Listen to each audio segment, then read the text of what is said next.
Hello students, आज हम start कर रहे हैं डायमेंशंस। ठीक है, तो डायमेंशंस के बारे में हम आज पढ़ेंगे। ठीक है, डायमेंशंस क्या है? तो आपके पास जो फंडामेंटल क्वांटिटीज थी, ठीक है, हमने 7 फंडामेंटल क्वांटिटीज देखी थी। ठीक है, उन 7 फंडामेंटल क्वांटिटीज की टर्म में जब हम किसी क्वांटिटी को डिफाइन करते हैं, ठीक है, और उसमें हम यूनिट्स ना यूज करके उसके डायमेंशंस को यूज करते हैं। ठीक है, मतलब उस फंडामेंटल क्वांटिटीज की टर्म में ही हम उसको लिखते हैं, हम यूनिट्स यूज नहीं करते। ठीक है, उसे हम बोलते हैं डायमेंशंस। ठीक है, जैसे कि हमारे पास 7 डायमेंशंस क्या क्या थे? मास, टाइम और लेंथ थी हमारी, करंट था, और क्या था हमारा? इंटेंसिटी थी, ल्यूमिनस इंटेंसिटी। ठीक है, करंट को हम कैसे एम्पियर से रिप्रेजेंट कराते थे। ठीक है, फिर टेम्परेचर था। ठीक है, ये आपका टाइम, एक टेम्परेचर। ठीक है, टाइम और आपका जो टेम्परेचर है उसको हम केल्विन से रिप्रेजेंट कराते थे। ठीक है, तो ये थे आपके 3 थीसिस और एक आपका रह गया मोल। ठीक है, तो ये आपकी 7 फंडामेंटल यूनिट्स थी। ठीक है, तो इन्हीं 7 फंडामेंटल यूनिट्स को हम फंडामेंटल डायमेंशंस में यूज करेंगे। ठीक है, तो हम बोल सकते हैं कि दीज फंडामेंटल क्वांटिटीज के आर यूज्ड एज डायमेंशंस। ठीक है, तो अब उसमें देखिए क्या होगा आपका।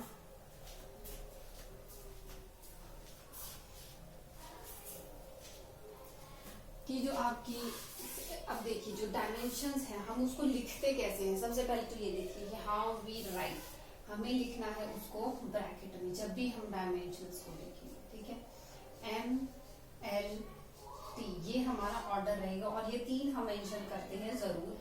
अगर इनकी वैल्यू एग्जिस्ट नहीं कर रही है तो हम लिख देंगे M raise to the power 0, L raise to the power 0, T raise to the power 0। हमें ये 3 तो जरूर मेंशन करने ही हैं, एम एल एंड टी। उसके बाद इनमें से अगर कोई आपका एग्जिस्ट करता है तो हम उसको रिप्रेजेंट करेंगे। ठीक है, तो अब देखिए हमें इसको लिखना कैसे है। डायमेंशनल फॉर्मूला का मतलब क्या होता है, अभी हम 1-2 करते हैं तब आपको बताएंगे कि डायमेंशंस का क्या मतलब है। ठीक है, डायमेंशनल फॉर्मूला क्या है। ठीक है, अब देखिए अगर आपके पास कोई भी क्वांटिटी गिवन है, सपोज हम इजीएस्ट से शुरू करते हैं। ठीक है, अगर हमारे पास बोला गया है हमें एरिया का डायमेंशन लिखना है। ठीक है, we have to write the dimension of area. ठीक है, तो एरिया क्या होता है? लेंथ इनटू ब्रेड्थ, ये होता है एरिया। अब लेंथ क्या है आपका पास? मेजरमेंट, जिसको हम एल से रिप्रेजेंट कराते हैं। ब्रेड्थ भी क्या है आपकी? वही मेजरमेंट जिसको हम लेंथ के टर्म में ही मेजर करेंगे, वही यूनिट रहेगी आपकी। तो हम इसको भी क्या लिख सकते हैं? एल। तो अब अगर हम इसकी डायमेंशनल फॉर्मूला की बात करें, अब हमने बोला था हमें एम एल टी तीनों लिखना है। अब देखिए एम की कोई टर्म नहीं आई है इसमें, 0। टी की कोई टर्म नहीं आई है तो पावर 0। एल की कितनी टर्म्स है? 2, तो L raise to the power 2।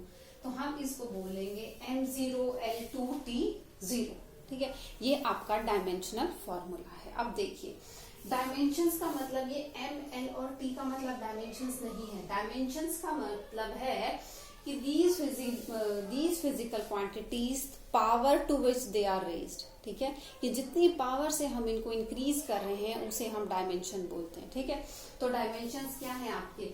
0 to 0, ये डायमेंशन है आपके किसके? एरिया के लिए। ठीक है, तो आई होप कि डायमेंशंस क्या होते हैं ये आपको क्लियर हो गया। तो अब क्या करना है आपको कि डायमेंशंस के जो हमें अलग अलग फॉर्मूला के डायमेंशंस पूछे जाएंगे एग्जाम में, आपको वो पता होने चाहिए। ठीक है, तो अब उसके लिए क्या होना चाहिए? आपका फॉर्मूलेज लर्न होने चाहिए। तो आज हम कुछ डायमेंशंस हम कैलकुलेट करेंगे जो आपने पहले किए हुए हैं, और जो आपके लिए नए होंगे वो हम जैसे चैप्टर में प्रोसीड करते जाएंगे, आगे आगे सिलेबस चलता जाएगा, आप उन फॉर्मूला से भी गो थ्रू हो जाएंगे। तो उसके बाद अगर आप लास्ट में इस चैप्टर को फिर से रिवाइज करेंगे तो आपको सारे फॉर्मूलेस क्लियर होंगे। ठीक है, तो अभी देखिए जैसे आपने एरिया का निकाला है फॉर डायमेंशंस, तो एम एल 2 T0, ठीक है, m0 L2 T0। ऐसे अगर हम वॉल्यूम का निकालते हैं, अगर हम वॉल्यूम का डायमेंशन लिखेंगे तो उसमें क्या हो जाएगा? लेंथ, ब्रेड्थ और हाइट भी आ जाएगी। तो इसका मतलब L into L, that means L cube, M0 L3T0, ये इसका डायमेंशनल फॉर्मूला हो जाएगा वॉल्यूम। ठीक है, तो ये बहुत इजी मेथड है आपका डायमेंशंस आपको निकालना, और आपके 1 या 2 मार्क्स में ये क्वेश्चन आएगा, बहुत इजी। ठीक है, तो अभी हम कुछ फॉर्मूलाज के करते हैं, डायमेंशंस कैलकुलेट करते हैं, तो आपको और क्लियर हो जाएंगे। ठीक है, अगर हम देखिए डायमेंशंस की बात करते हैं, सॉरी डेंसिटी की बात करते हैं, डायमेंशंस, हम डायमेंशन कैलकुलेट करें, हमें बोला गया है डेंसिटी का डायमेंशन आपको बताना है। तो डेंसिटी आपको पता है क्या होती है, मास पर यूनिट वॉल्यूम, यही होती है ना, mass per unit volume. Density is nothing but mass per unit volume. ठीक है, तो मास पर यूनिट वॉल्यूम को हम लिख सकते हैं density is equals to mass per unit volume. अब मास क्या है आपका m, और वॉल्यूम क्या है आपका L3, अभी हमने किया था, तो इसका डायमेंशंस क्या बन जाएगा, m L माइनस 3T0, ये आपका किसका है, डेंसिटी का डायमेंशनल फॉर्मूला बन गया। क्लियर। ऐसे अगर आपको बोला जाए स्पीड का निकालना है, तो स्पीड आपको पता है क्या होती है, speed equals to distance per unit time, है ना, यही होता है ना, distance upon time, speed equals to distance upon time, तो डिस्टेंस अपॉन टाइम। अब डिस्टेंस को कैसे मेजर करेंगे हम, लेंथ, और टाइम क्या है आपका t, तो आज इसका डायमेंशनल फॉर्मूला क्या हो जाएगा, M0 L t-1, ये आपका डायमेंशनल फॉर्मूला हो गया किसका, स्पीड का। ठीक है, अब स्पीड के बाद हमने क्या पढ़ा था, एक्सेलरेशन, तो एक्सेलरेशन क्या हो जाएगा आपका, एक्सेलरेशन का फॉर्मूला क्या हो जाएगा, स्पीड अपॉन टाइम। तो अब स्पीड का डायमेंशनल फॉर्मूला क्या है आपका, M0 L t-1, और आपका टाइम क्या है t, तो आप अगर इसका डायमेंशनल फॉर्मूला लिखेंगे एक्सेलरेशन का, तो क्या आ जाएगा, M0 L t-2, ये आपका एक्सेलरेशन का फॉर्मूला हो जाएगा। तो इस तरीके से आप बहुत सारे डायमेंशनल फॉर्मूलाज कैलकुलेट कर सकते हैं। ठीक है, तो ऐसे अगर आप कैलकुलेट करना चाहें किसका, फोर्स का, इंपॉर्टेंट है फोर्स का, आप लर्न रखना, क्योंकि फोर्स से हम बहुत सारे डायमेंशनल फॉर्मूला डिराइव करेंगे, तो आपको बार बार फोर्स का कैलकुलेट करने की जरूरत नहीं है, you can directly right the dimensional formula force is this. ठीक है, अब देखिए फोर्स आपको पता है क्या होता है, force equals to mass into acceleration. Force क्या होता है, मास इनटू एक्सेलरेशन। तो अब मास के लिए क्या हो जाएगा m, और एक्सेलरेशन के लिए क्या हो गया आपका L t-2, तो आपका क्या फॉर्मूला बन गया, mLt-2। ठीक है, ये आपका फोर्स का है, इंपॉर्टेंट है, इसको याद रखना, mLt-2 is the dimensional formula of force. ठीक है, तो अब आपको देखिए फोर्स का अगर पता है, अगर हमें प्रेशर बोला जाए तो निकाल सकते हैं फोर्स पर यूनिट एरिया, हमें प्रेशर का फॉर्मूला पता है फोर्स पर यूनिट एरिया, है ना, तो हम प्रेशर का कैलकुलेट कर सकते हैं।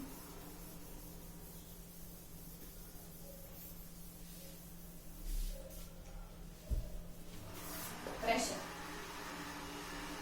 Force per unit area. अब देखो फोर्स का आपको पता है mLt-2, और एरिया क्या होता है L⁻²। ठीक, इसका डायमेंशनल फॉर्मूला क्या हो गया, mL-1t-2, ये this is the dimensional formula of pressure, mL-1t-2। ठीक है, ऐसे कि आप किसी का भी कैलकुलेट कर सकते हैं, अगर आपको पावर का बोला जाए, वर्क का बोला जाए, एनर्जी का बोला जाए, हीट का बोला जाए, तो आप किसी का भी निकाल सकते हैं। अब वर्क क्या होता है, वर्क क्या था आपका,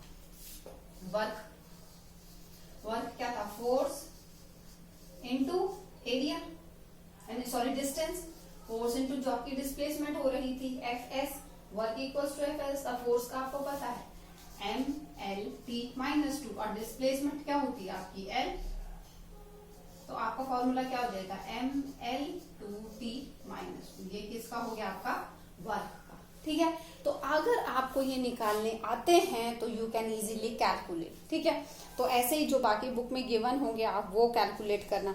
अब देखो आपने क्लास में 9th में ग्रेविटेशनल कांस्टेंट स्टडी किया था, ठीक है, वो भी क्या था, ग्रेविटेशनल कांस्टेंट क्या था, force equals to gravitational constant into आपके पास दो बॉडी का मास है और डिवाइडेड बाय उनका डिस्टेंस का स्क्वायर, यही आपने पढ़ा था ग्रेविटेशनल कांस्टेंट। ठीक है, तो अगर आपसे बोला जाए कि ग्रेविटेशनल कांस्टेंट का डायमेंशंस आपको कैलकुलेट करने हैं, ठीक है, तो डायमेंशंस आपको कैलकुलेट करने हैं किसके ग्रेविटेशनल कांस्टेंट के, तो ग्रेविटेशनल कांस्टेंट के डायमेंशंस क्या हो जाएंगे, force equals to G m1 m2 upon R square, ये फॉर्मूला आपने पढ़ा है। अब आपको निकालना किसका है, जी का, तो यहां से हम जी कैलकुलेट कर लेंगे, F R square m1 m2। ठीक है, अब देखो फोर्स क्या होता है, m l t minus 2 distance, तो डिस्टेंस क्या हो जाएगा, l स्क्वायर मास m इंटू m, तो m स्क्वायर। तो अगर हम इसका डायमेंशनल फॉर्मूला देखें तो हमारा क्या बन जाएगा, m minus 1 l cube t minus 2, तो ये होगा किसका डायमेंशनल फॉर्मूला, किसका, ग्रेविटेशनल कांस्टेंट का। ठीक है, तो ये आपका क्लियर हो गया कि ग्रेविटेशनल कांस्टेंट का फॉर्मूला क्या होगा, m minus 1 l 3 t minus 2। ठीक है, तो ये किसका है आपका, g का, जी की डायमेंशंस निकल गए। ठीक है, अब ऐसे एक इम्पॉर्टेंट है जो आपने लास्ट ईयर उसमें केमिस्ट्री में पढ़ा होगा। ठीक है, आपको बोला जाए गैस कांस्टेंट का निकालना है। ठीक है, यूनिवर्सल गैस कांस्टेंट का निकालना है, तो यूनिवर्सल गैस कांस्टेंट के लिए आपने फॉर्मूला पढ़ा था PV इक्वल्स टू nRT। ठीक है ना, आपको वहीं से फॉर्मूले रिलेट करने हैं जहां पे वो गिवन है, जैसे कांस्टेंट का भी डायमेंशंस निकल रहे हैं, आपने देखा ना, जैसे कांस्टेंट की यूनिट्स भी थी हमारे पास, ऐसा थोड़ी है कांस्टेंट है तो उसकी यूनिट्स नहीं है या उसके डायमेंशंस नहीं होंगे। ठीक है, तो जैसे आपको बोला जाए गैस कांस्टेंट का निकालना है, तो PV इक्वल्स टू nRT। ठीक है, यही होगा। अब गैस कांस्टेंट क्या है, इसमें आपका n जो है वो गैस कांस्टेंट है। ठीक है ना, तो जो n गैस कांस्टेंट है, तो अब P प्रेशर आपको पता है, अभी आपने डायमेंशंस निकाले थे। ठीक है, R क्या है आपका गैस कांस्टेंट है, N क्या है जो सब्सटेंस में आप जितने मोल यूज कर रहे हैं।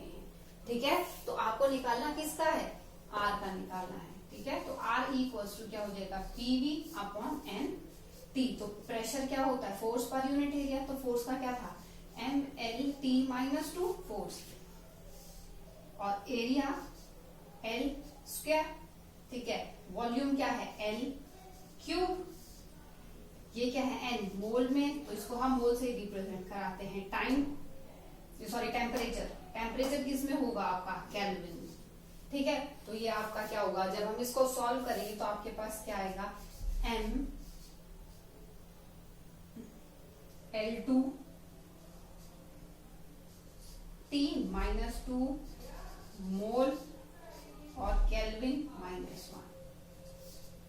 ठीक है, सॉरी मोल भी माइनस 1 रहेगा और केल्विन माइनस 1। ठीक है, तो ये क्या आ गया आपका, जो आपका गैस कांस्टेंट है, यूनिवर्सल गैस कांस्टेंट है, उसका डायमेंशन आ गया m L2T minus 2 mole minus 1 और K माइनस 1। ठीक है, तो ये क्या आ गया आपका डायमेंशंस। ठीक है, तो इसी तरीके से बेटा आपको सारे डायमेंशंस कैलकुलेट करने हैं, और जो अभी तक आपने किए हुए हैं आप उनको कैलकुलेट करके देखना। जैसे आपने इससे डायमेंशंस और कौन से किए हुए हैं, आपने 10th में स्टडी किया था, जैसे इलेक्ट्रिसिटी का चैप्टर स्टडी किया था। तो अब अगर आपसे बोला जाए कि चार्ज का क्या करना है, ठीक है, तो सॉरी चार्ज का क्या करना है, नहीं चार्ज का डायमेंशंस कैलकुलेट करना। ठीक है, तो चार्ज आपने किस फॉर्मूले पे पढ़ा था, करंट। ठीक है ना, तो क्या था, करंट क्या था, चार्ज पर यूनिट टाइम, वही करंट था। तो अगर आपसे बोला जाए डायमेंशनल फॉर्मूला कैलकुलेट करना है चार्ज के लिए, तो आपको पता है कि करंट क्या होता है, current equals to charge per unit time. तो चार्ज क्या हो जाएगा, charge equals to current into time. ठीक है, तो करंट का क्या होता है, एम्पियर, और टाइम का क्या होता है, टी। तो चार्ज का क्या हो जाएगा, डायमेंशनल फॉर्मूला AT। तो M0 L0 T और A। ठीक है, तो आपका चार्ज का क्या फॉर्मूला हो गया, M0 L0 T। ठीक है, अब ऐसे ही अगर आपसे बोला जाए पोटेंशियल डिफरेंस निकालना है, ठीक है, या रेजिस्टेंस का डायमेंशनल फॉर्मूला निकालना है, तो ये सब चीजें आपने पढ़ी हुई, आप उसको निकाल सकते हैं। अगर आपसे पोटेंशियल डिफरेंस का बोला जाए, तो पोटेंशियल डिफरेंस क्या था आपका, जितना वर्क डन हो रहा है चार्ज को मूव कराने में, यही पोटेंशियल डिफरेंस था ना। तो V equals to work upon जो आपका चार्ज है, ठीक है ना। आप कितना वर्क करा रहे हैं एक चार्ज को मूव कराने में, यही था ना आपका। तो अब वर्क का आपको पता है कि क्या होता है डायमेंशनल फॉर्मूला, चार्ज का भी आपने कैलकुलेट किया है, ठीक है, तो आप उसका निकाल सकते हैं, है ना। वर्क का हमने निकाला था ना अभी डायमेंशनल फॉर्मूला, जो वर्क क्या होता है, फोर्स कितना डिस्टेंस कवर, तो फोर्स इंटू डिस्प्लेसमेंट। तो आपका पास क्या हो जाएगा, फोर्स इंटू डिस्प्लेसमेंट। फोर्स का क्या होता है mlt माइनस 2, डिस्प्लेसमेंट क्या है l, और चार्ज क्या है a t। तो जब आप इसको सॉल्व करेंगे तो किसका आ जाएगा, आपका पोटेंशियल डिफरेंस का फॉर्मूला। ऐसे आपको बोला जाए कि रेजिस्टेंस का निकालना है, तो आपने ओम्स लॉ पढ़ा है, v equals to I R, है ना, ओम्स लॉ पढ़ा है ना, v equals to I R, तो r equals to v by I. अब पोटेंशियल डिफरेंस का आपने यहाँ से कैलकुलेट कर लिया, और करंट का आपको पता है v बाय आई, ठीक है, तो वो आप कैलकुलेट कर लेंगे। तो ऐसे जो आपने पढ़े हुए हैं पहले, आपसे वही वाले फॉर्मूले इस बुक से ट्राई करना और उनके डायमेंशंस कैलकुलेट करना, ठीक है। तो इनके प्रैक्टिस करना अच्छे से, और बाकी जो डायमेंशनल फॉर्मूलेज होंगे वो जैसे जैसे हम आगे अपने सिलेबस में प्रोसीड करेंगे आप लोगों को क्लियर होते चले जाएंगे, ठीक है। तो आज ये डायमेंशंस हमने स्टार्ट किया है, तो डायमेंशन इससे नेक्स्ट वीडियो में हम डायमेंशंस के बारे में और आगे स्टडी करेंगे कि और इससे रिलेटेड क्या क्वेश्चंस हैं, क्या पूछा जाता है, इससे और रिलेटेड क्या आएगा हमारे सिलेबस में, ठीक है। Thank you students. तो जितने भी आपको बुक में दिए हुए डायमेंशनल फॉर्मूला आप उनको प्रैक्टिस कीजिएगा। ओके।